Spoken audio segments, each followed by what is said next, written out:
The last car was empty. Owen Mercer had checked it himself. He walked between the rows, looked beneath the seats, inspected the restroom, and confirmed that the rear service compartment remained locked. Because of a damaged exterior door, the carriage had been closed to passengers before departure. At 11:43, he locked the connecting door. 3 minutes later, someone knocked from the other side. 3 quiet taps. Owen turned toward the narrow window. The train was leaving the station, and platform lights slid across the glass before disappearing into rain and darkness. The first rows beyond the door were empty. Then a woman spoke. "Please, I'm still back here." Owen placed one hand on the door. "I need you to step into the aisle where I can see you." No one appeared. "I can't," the woman said. "Are you hurt?" A pause. "I fell." "Where?" "By the seats." Owen looked through the window again. The aisle remained visible beneath weak overhead lights, but there was no movement. He lifted his radio. "Martin, did anyone board after final clearance?" The driver answered through static. "No, why?" "Someone says she's trapped in the rear carriage."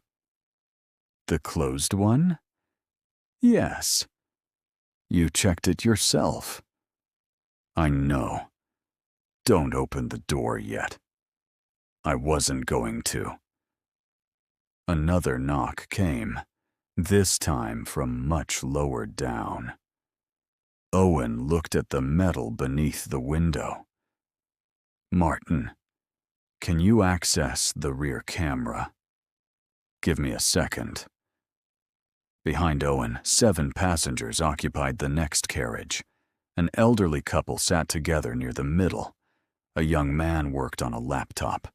Near the luggage rack, a woman in a dark coat was speaking quietly into her phone. Normal people. Normal problems. For another moment, Owen wanted to believe this was one of them. "I've got the camera," Martin said. "What do you see?" Empty seats. Clear aisle. Rear exit secured. The restroom? The door's open. Owen's grip tightened around the radio.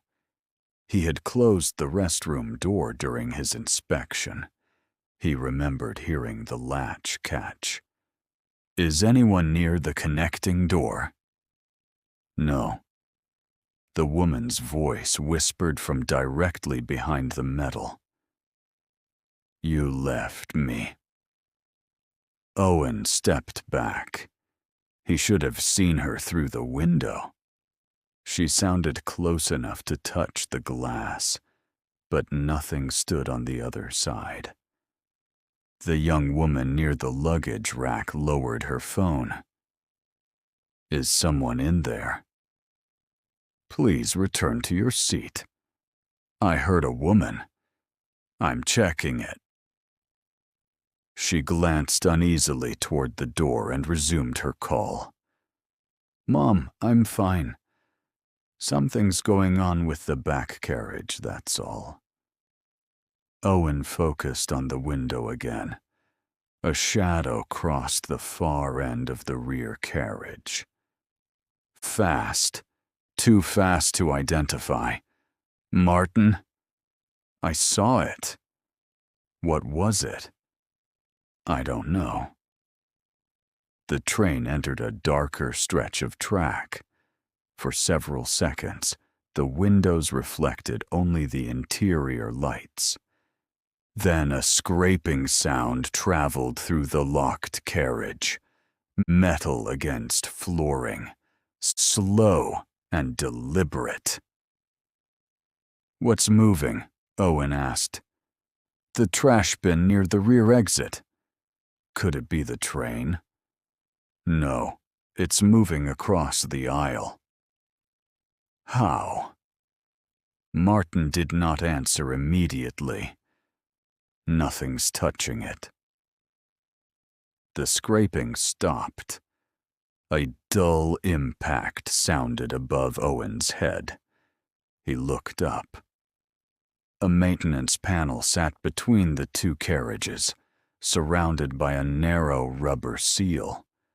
One corner had shifted enough to expose a thin black gap.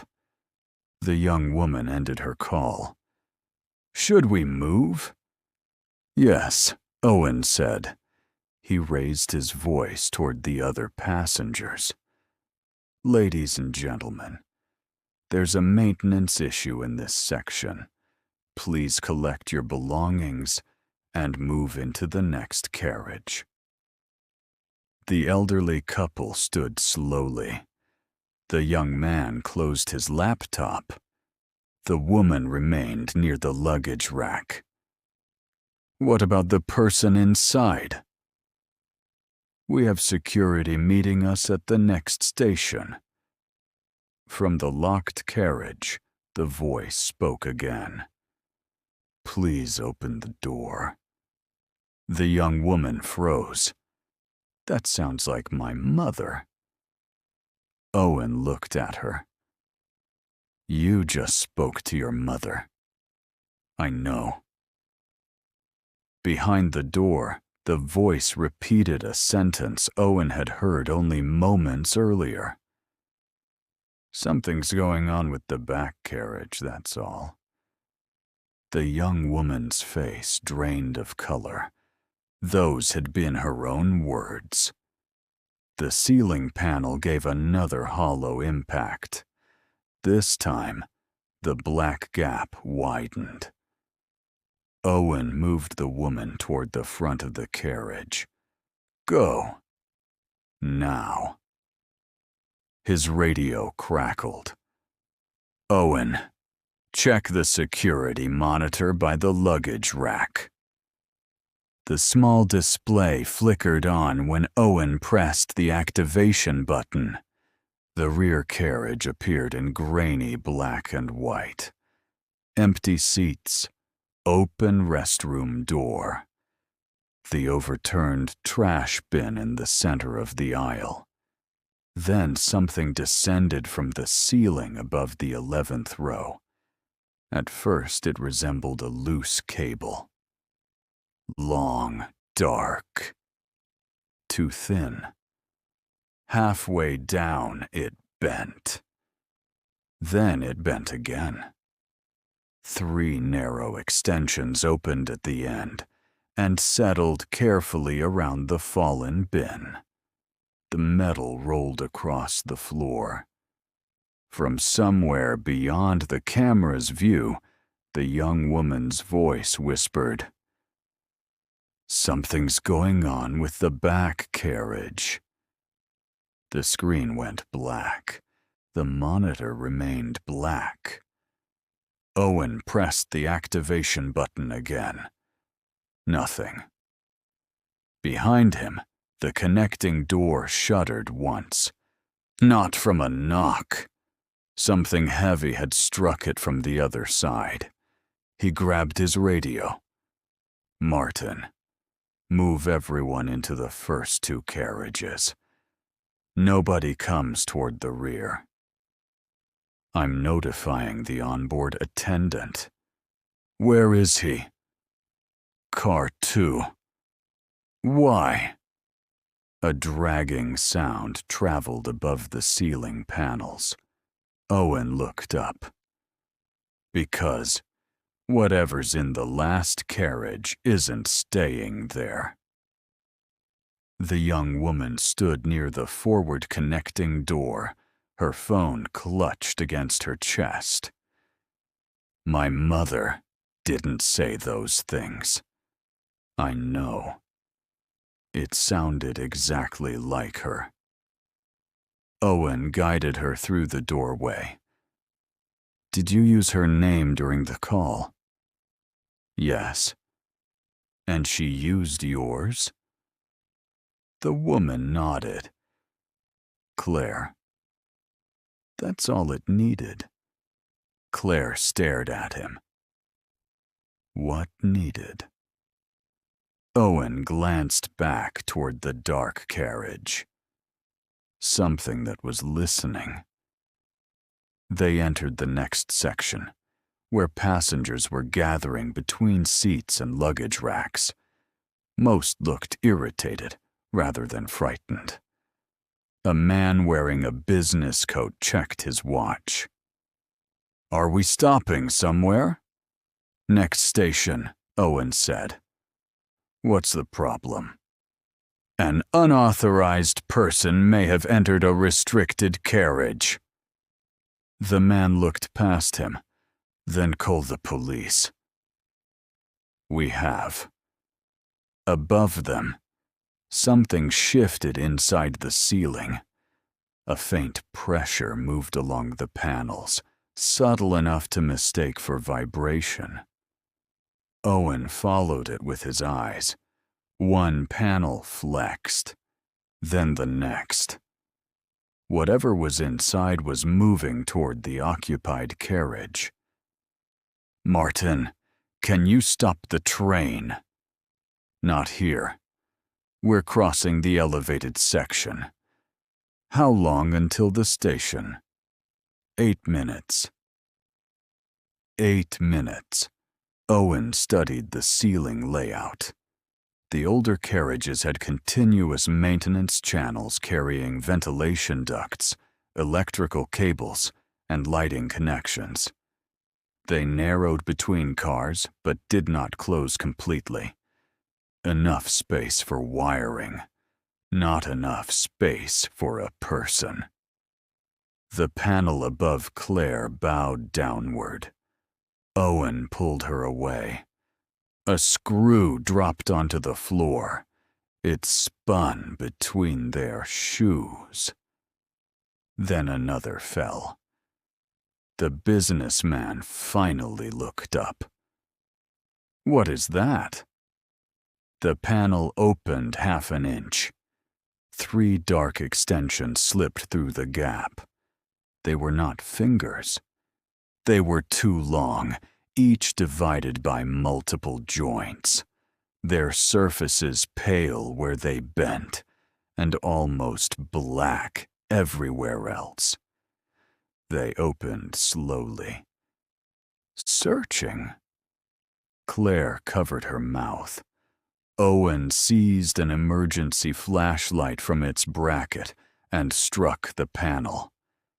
The extensions vanished. Something slammed against the metal from above, hard enough to shake dust from the ceiling. Passengers screamed.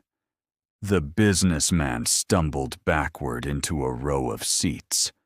Owen shouted toward the front. Move! Everybody, move forward now! This time, nobody argued. People pushed into the next carriage, dragging bags and coats. The elderly couple struggled near the doorway until Claire took the woman's arm and helped her through. Owen remained behind long enough to pull the connecting door closed. He turned the lock. A moment later, the ceiling panel tore free and crashed onto the empty seats. Nothing came down. Instead, a voice emerged from the darkness above. Owen. He recognized it immediately. His co-worker, Peter. Peter, he said into the radio. No answer. The voice above the seats spoke again. I need help. It was perfect. Not merely similar. Peter's tired voice, his slight nasal tone, the breath he always took before finishing a sentence. Owen pressed the radio button harder. "Peter, respond." Static. Then Martin answered. He was checking the service junction in car 2. Owen's stomach tightened. Where is he now? I can't reach him. A radio crackled from the empty carriage behind the locked door. Owen looked through the window. Peter's device lay on the floor beneath the torn ceiling panel. Its red transmission light blinked. Once. Twice. From the maintenance channel, Peter's voice said, "Open the door." Owen stepped away. "No." The answer came instantly. "Open the door." "No." The voice changed.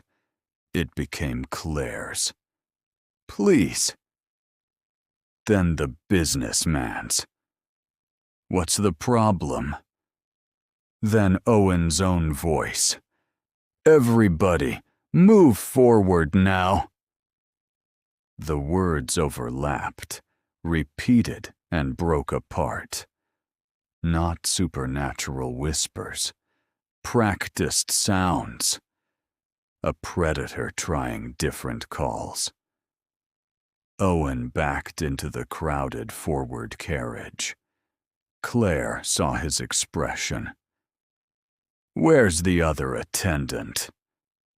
He could not answer. Martin's voice burst through the radio. "Owen, we have a problem." "What now?" "The signal ahead just turned red." "Override it." "I can't. There's maintenance equipment on the line." "How long?"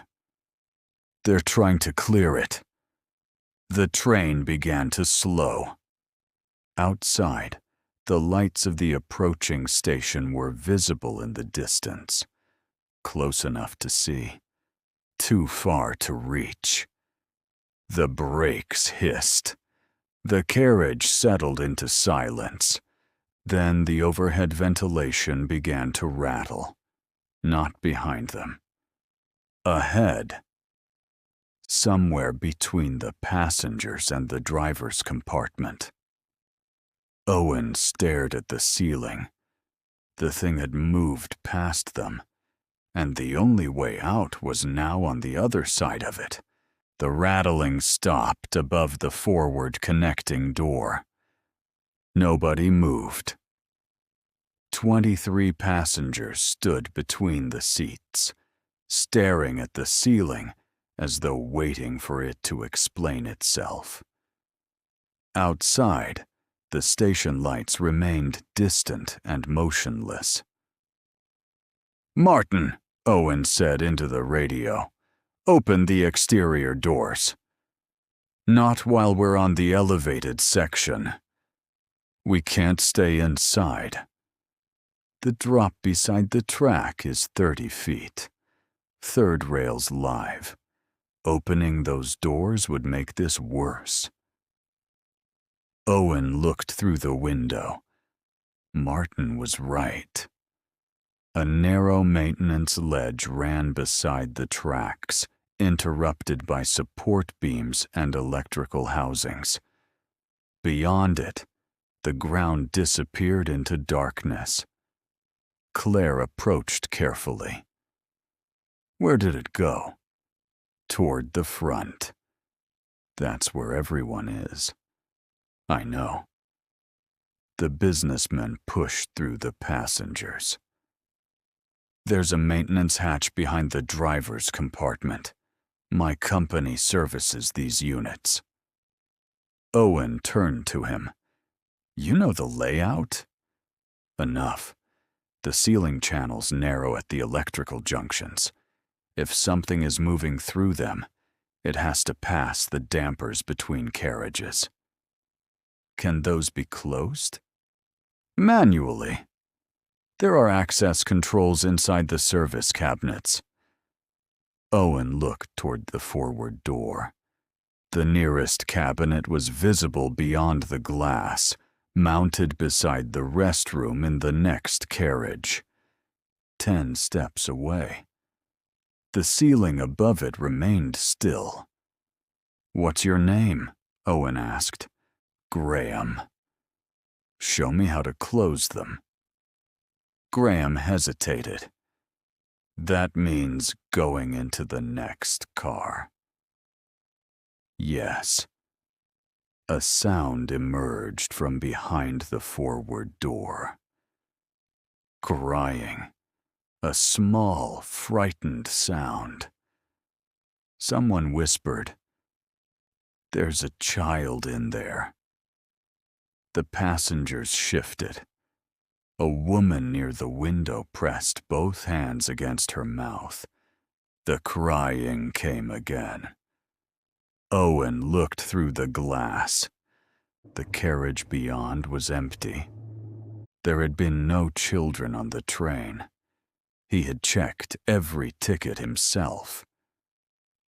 "That isn't a child," he said. The crying stopped immediately. For several seconds, nothing replaced it. Then the voice of an elderly woman came from the same empty carriage. "Please help me." One of the older passengers beside Claire stiffened. "That sounds like my sister." "Did you speak to her tonight?" Owen asked. The woman nodded. "At the station. It heard you." The voice repeated itself, weaker now. "Please help me." Owen raised the emergency flashlight. "Graham, stay behind me." They unlocked the connecting door and entered the next carriage. Owen closed it behind them. The crying did not return. Neither did the woman's voice. That silence worried him more. Graham reached the service cabinet and opened its metal cover. Inside were cables, switches, and a laminated diagram. "There," he whispered.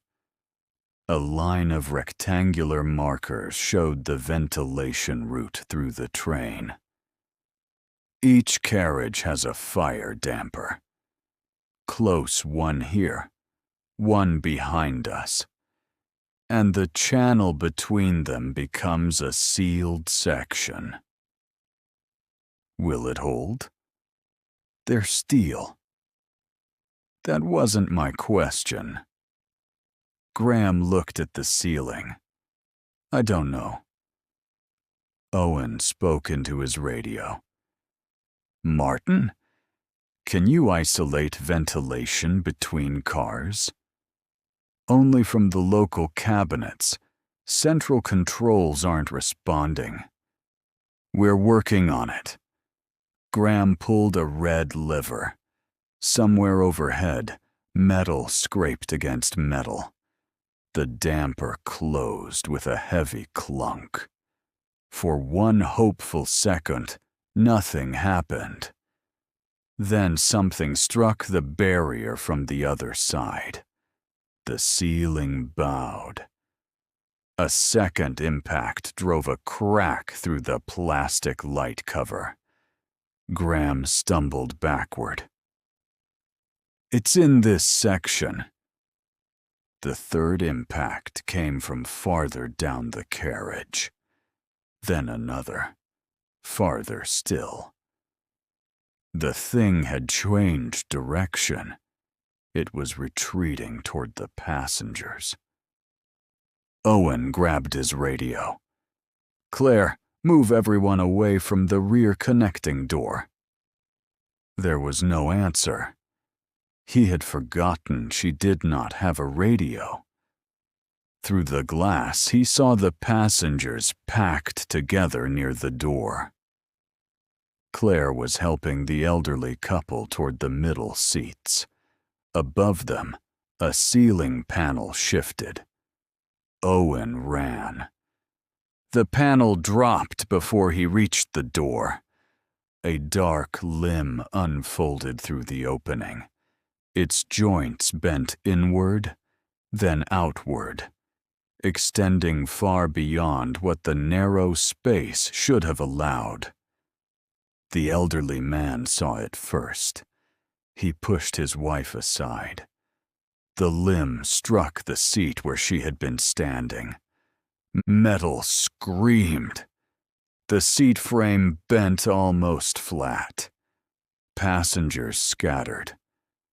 Claire dragged the older woman down the aisle. Owen unlocked the connecting door and shouted, "Get away from the ceiling!" The limb withdrew. A second one appeared from another panel. Then a third. They moved independently, testing the air, touching luggage racks, searching beneath seats. The body remained hidden above the carriage. Graham stood frozen beside Owen.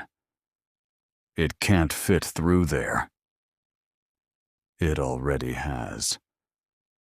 One limb slipped around the elderly man's ankle. He fell hard. Claire grabbed his arm. The thing pulled. The man slid across the floor toward the broken panel, shoes scraping uselessly against the rubber surface.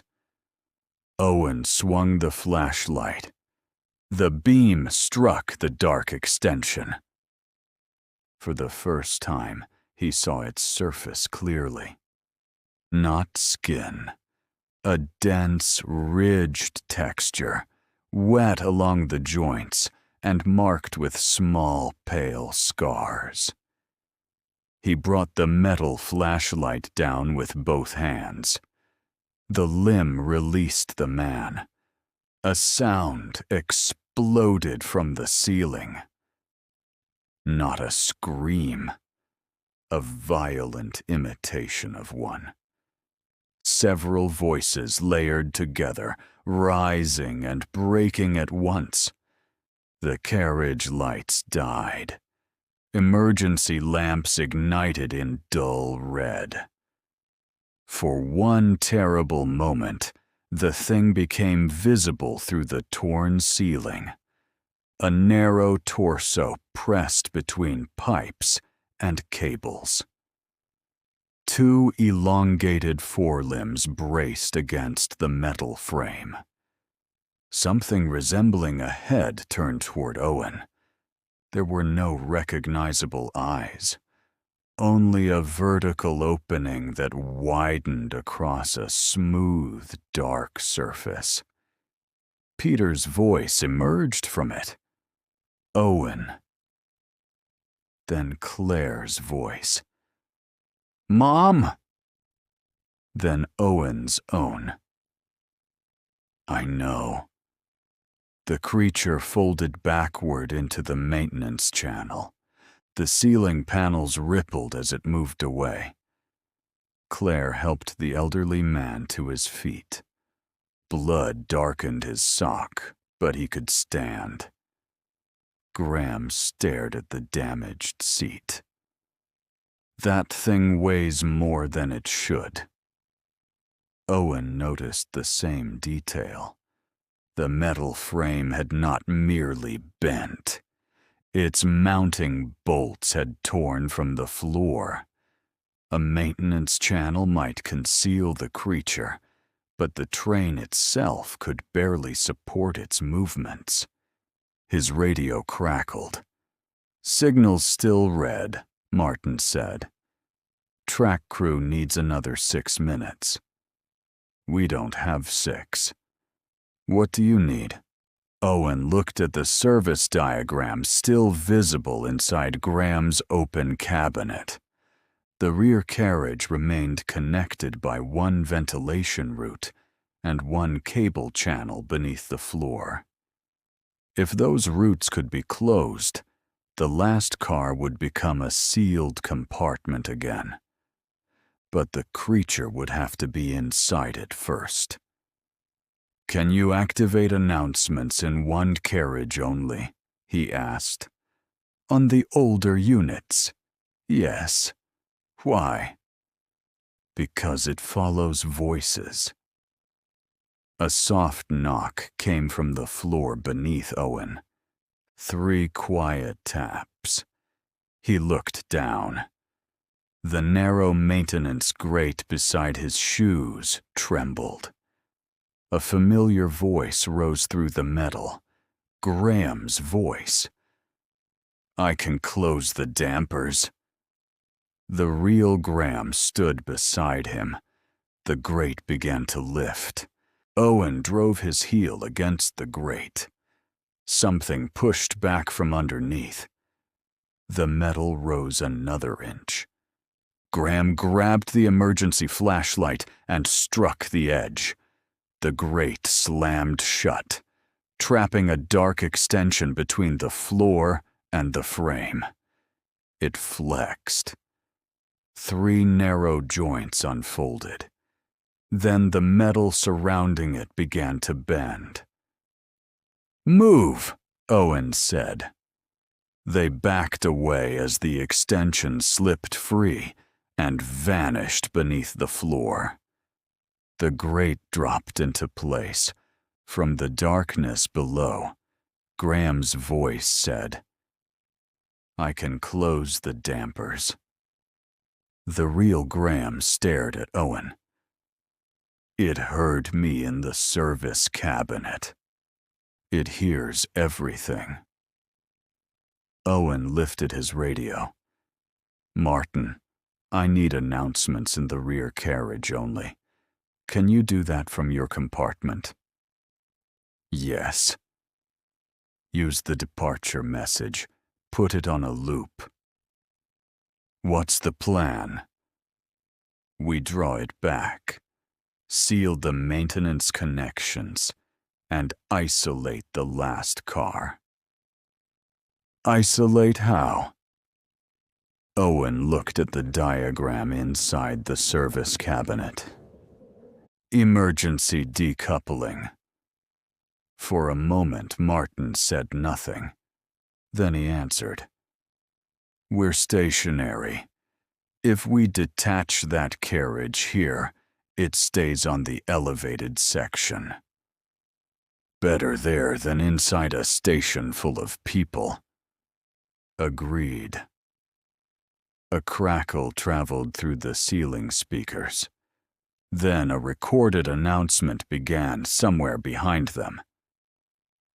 "This service is now boarding. Passengers are requested to proceed to their assigned seats." The voice came only from the last carriage.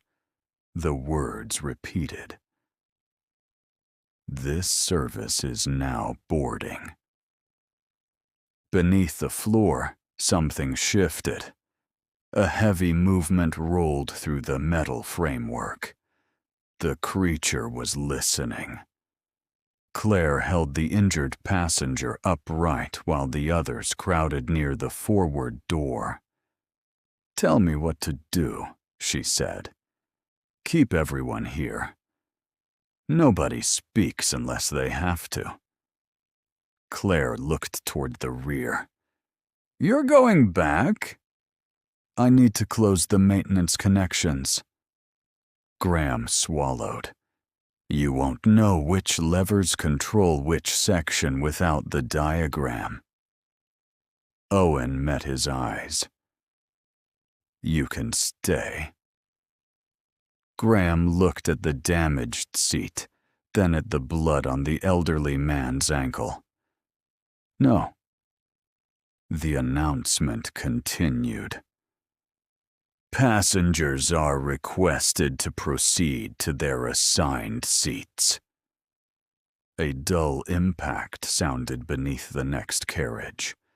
Then another. Farther away. The creature was moving toward the voices.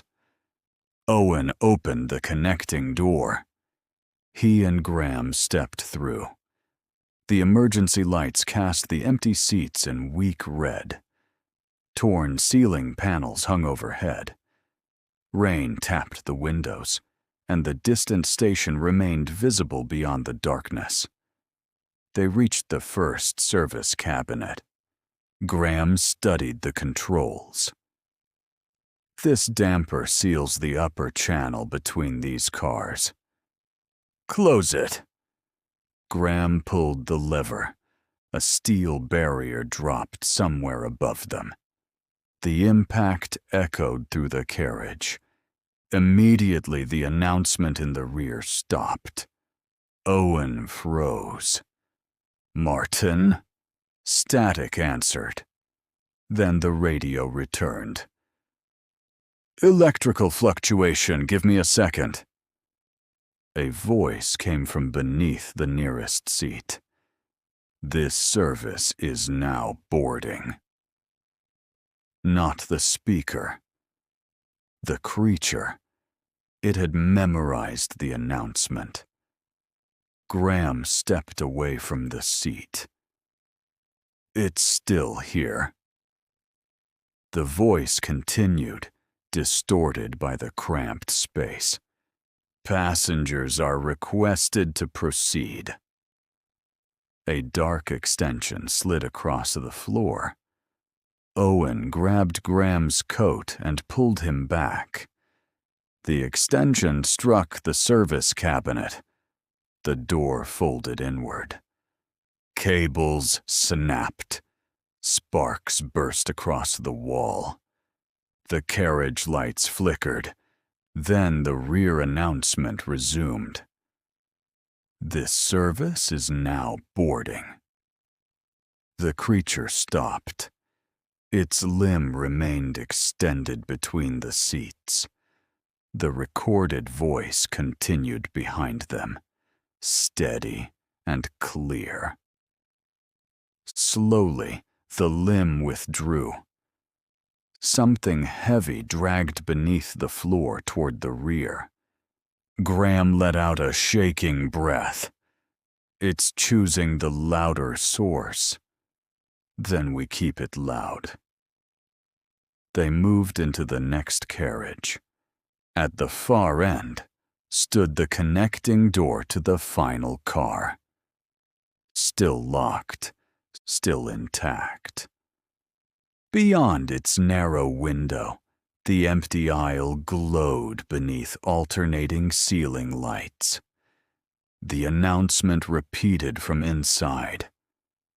This service is now boarding. Graham opened another service cabinet. This one controls the lower channel. Can you close it from here? Yes. But if it's inside the connection when the damper drops, it could jam. Then we wait until it enters the last carriage. Owen raised his radio. Martin, bring up the rear camera. Trying. The small security monitor beside the luggage rack flickered. Static crossed the screen. Then the final carriage appeared. Rows of empty seats. The overturned trash bin. The open restroom door. Nothing else. A metallic scraping sounded behind the connecting door. The camera image shook. Something moved across the ceiling. At first, Owen saw only the shadow. Then the creature unfolded into view.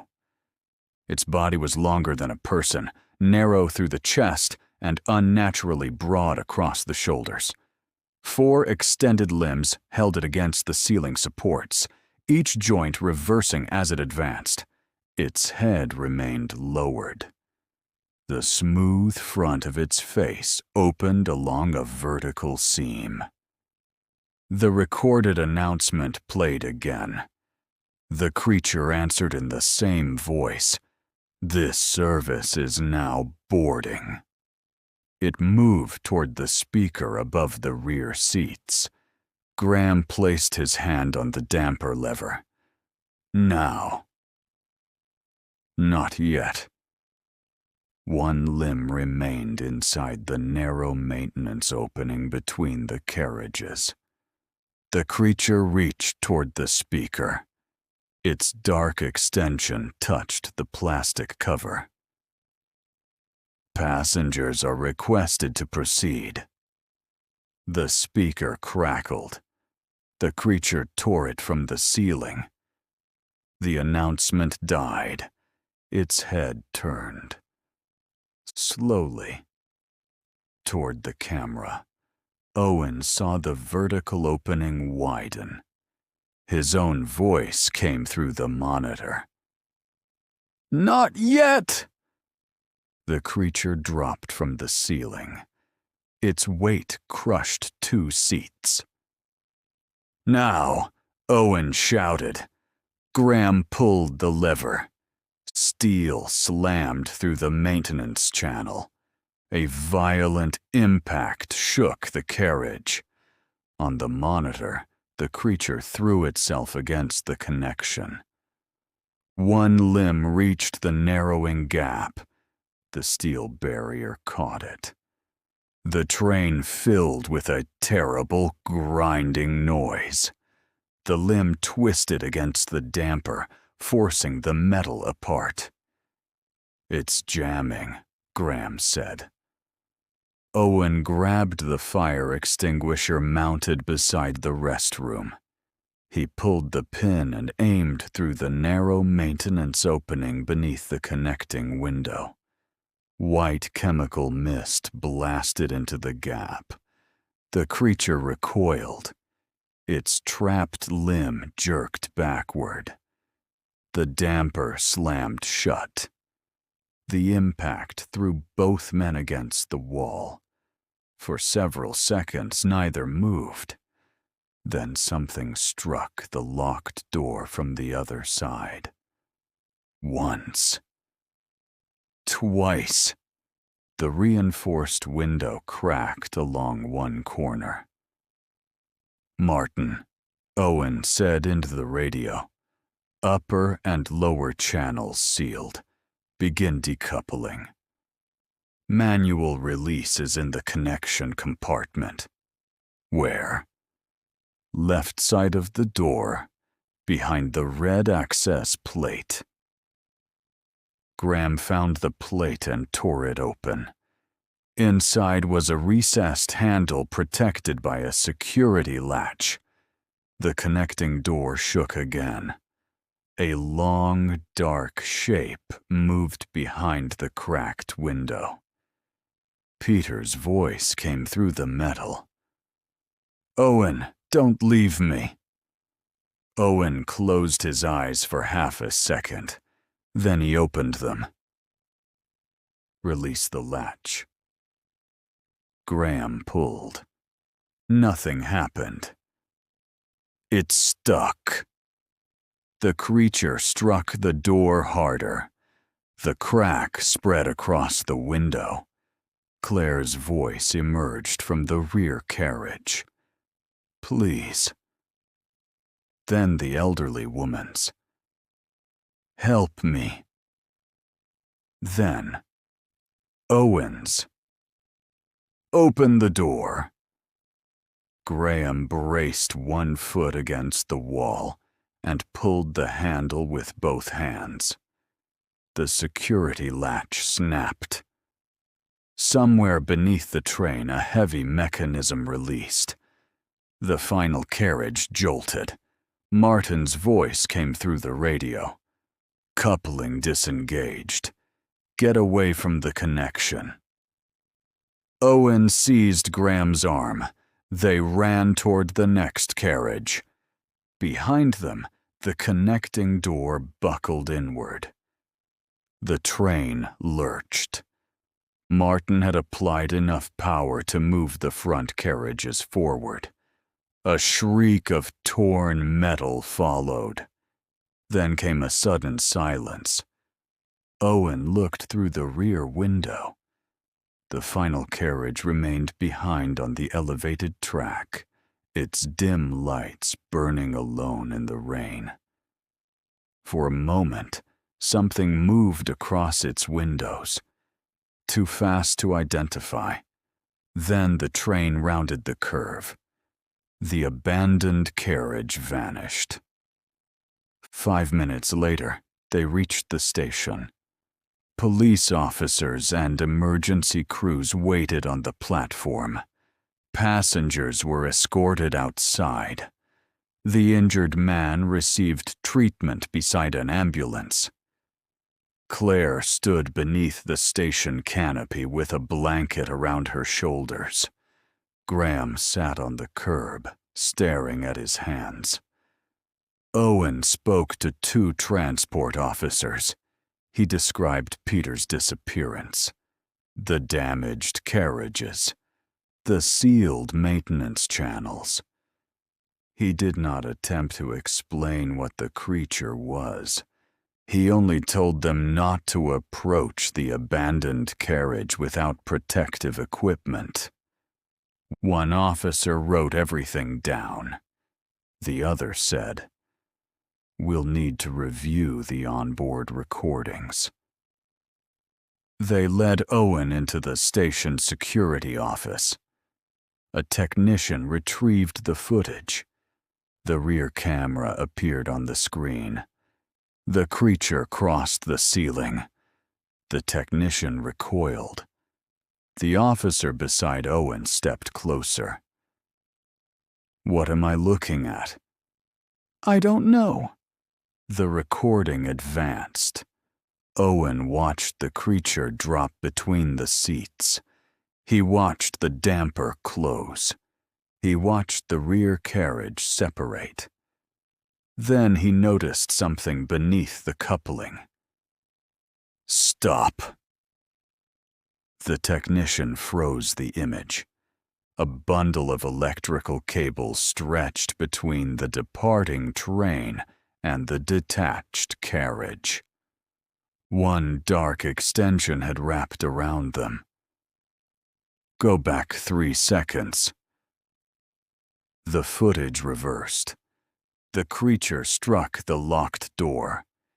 Its body remained inside the rear carriage, but one limb had reached through the damaged exterior housing beneath the floor. When the train pulled away, the cable bundle tore loose. The severed extension fell onto the underside of the forward carriage. The technician looked at Owen. "Is that part of it?" Owen did not answer. On the screen, the detached extension moved. Not much. Just enough to tighten around the metal frame. The office ventilation system clicked on. Cold air spilled through the ceiling grate. From somewhere inside the ductwork, a familiar voice spoke. "This service is now boarding." Owen looked up. Above him, one corner of the ventilation grate began to bend.